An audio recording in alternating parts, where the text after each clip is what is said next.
Hola a todos, en esta presentación vamos a dar unas pequeñas pautas para interpretar una pirámide de población.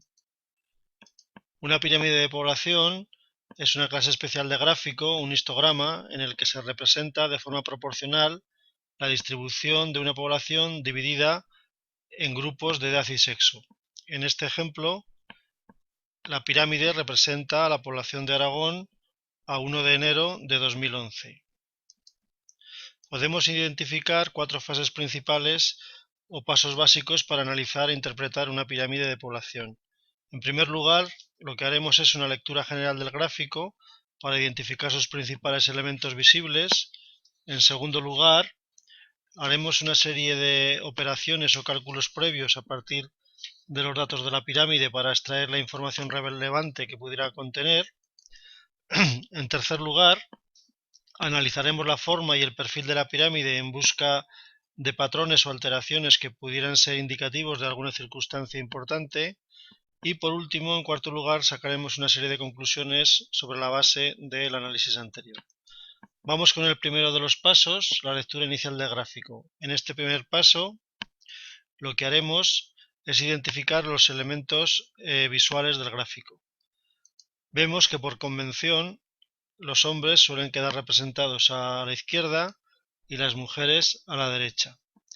El gráfico suele tener un título que nos informa del lugar y la fecha de la pirámide. En el eje de ordenadas están representados los grupos de edad en los que se clasifica la población. Normalmente suelen estar agrupados en grupos de cada 5 años. En el eje de abscisas se representan las unidades en que están medidos los tamaños de los grupos, generalmente en tantos por ciento con respecto a la población total. En ocasiones solemos tener también información sobre la fuente y el origen de los datos. En el segundo paso, como hemos dicho antes, vamos a hacer unos pequeños cálculos, unas pequeñas operaciones para extraer información del gráfico que puede ser importante.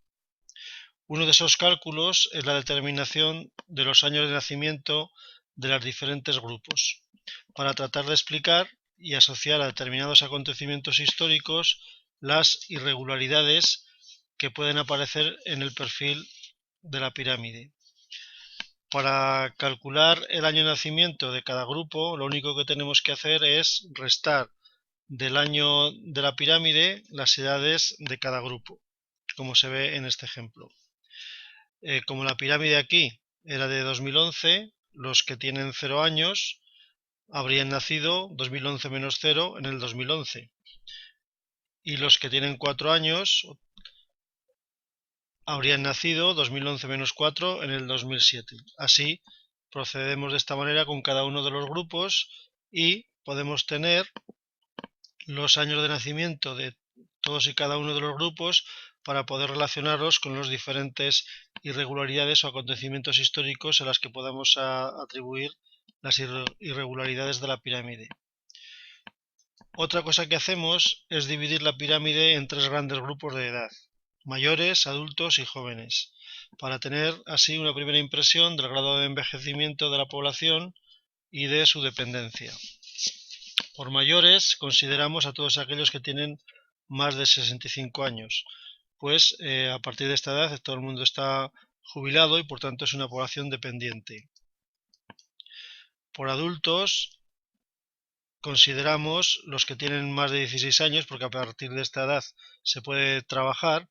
Lo que pasa es que como las pirámides suelen estar hechas con grupos de edad de 5 en 5 años, se suelen tomar a los mayores de 15 años como límite inferior del grupo de adultos.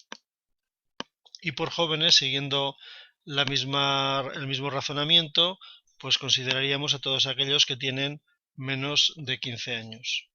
Trazamos dos líneas en la pirámide y esto nos da una primera imagen visual del tamaño de cada uno de esos grupos.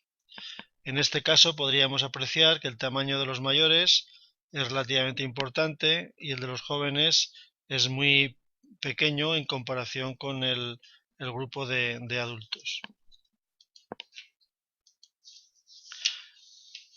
En tercer lugar, lo que haremos es un análisis del perfil de la pirámide. En primer lugar, miraremos su forma. Para ello, trazaremos unas líneas alrededor de su silueta para tener una representación de la forma de la pirámide. Existen tres grandes clases de pirámides en cuanto a su forma. Las pirámides en forma de pagoda, con una base muy ancha y una punta afilada, y que son típicas de las poblaciones muy jóvenes o progresivas. Las pirámides en forma de paréntesis o de bulbo, que son propias de las poblaciones regresivas. Y por último, las pirámides en forma de campana, que son propias de las poblaciones estancadas. A continuación, identificaremos las principales irregularidades del perfil de la pirámide, es decir, los salientes que pudiera haber en las barras, los entrantes o mellas y el peso o proporción de uno y otro sexo en cada uno de los grupos de edad. Por ejemplo, aquí predominan más las mujeres que los hombres, porque las barras azules son más largas que las de los hombres, y en este otro tramo de la pirámide predominan más los hombres que las mujeres, porque las barras rojas son mayores que las azules. Los entrantes o muescas pueden ser debidos a fallecimientos masivos por epidemias, guerras, etc., a una emigración importante o a población que no haya nacido en esas generaciones debido a guerras, hambrunas, grandes epidemias, etc. Por su parte, los salientes pues pueden ser debidos a un aumento de los nacimientos, bien porque haya una política de impulso a la natalidad o porque haya habido una gran inmigración.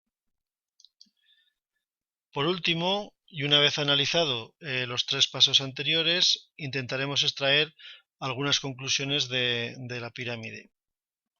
Es decir, trataremos de identificar si el país es envejecido, si tiene la cúspide muy ancha, o es un país muy joven, si tuviera, por ejemplo, la base también muy ancha, qué relación hay entre población activa y la población dependiente, qué relación hay entre hombres y mujeres, a ver si predomina uno u otro sexo, y tratar de buscar posibles explicaciones para los salientes o las mellas que podamos encontrar en el perfil de la pirámide. Así, algunos de los hallazgos que podríamos comentar en la pirámide de Aragón que tenemos aquí representada podrían ser los siguientes. Se trata de una población muy envejecida y con un alto índice de dependencia, porque la cúspide de la pirámide es muy ancha, la base es muy estrecha, y si sumáramos las áreas de población mayor y población joven, pues ocuparían una gran superficie de la población adulta. Hay un impacto muy positivo, se ve reflejado un impacto muy positivo de la inmigración en las edades jóvenes. Esta zona sombreada más clara corresponden a los inmigrantes, y vemos que se distribuyen fundamentalmente en los grupos de edad más jóvenes, aumentando su tamaño. La pirámide tiene una forma de paréntesis o de bulbo que es propia de una población regresiva. En las edades avanzadas de la vida hay un predominio de mujeres, porque las barras azules vemos que son mayores que las rojas, que corresponden a los hombres, y esto puede ser efecto tanto de la mayor longevidad que suelen tener las mujeres, como por efecto de la guerra, que afectó fundamentalmente a estas generaciones. Se ve muy clara una mella que corresponde a los nacidos durante la guerra precisamente y en los años siguientes. Hay una compensación de la inmigración en la reducción que se produjo de natalidad en los años 80 y 90 correspondientes a estas edades medias de la vida. Si no existiera esta población de inmigrantes, estas barras estarían mucho más retraídas y el grupo de adultos, de población adulta, sería muchísimo menor. Y también vemos que hay un mayor predominio de hombres en las edades medias de la vida. Las barras rojas son mayores aquí en nuestros grupos que las barras azules, y esto puede ser debido a que suele haber usualmente un mayor número de nacimientos varones, como a que la mayoría de los inmigrantes eran varones, porque vemos que en este sombreado más claro predominan los hombres sobre las mujeres. Y nada más, muchas gracias por su atención.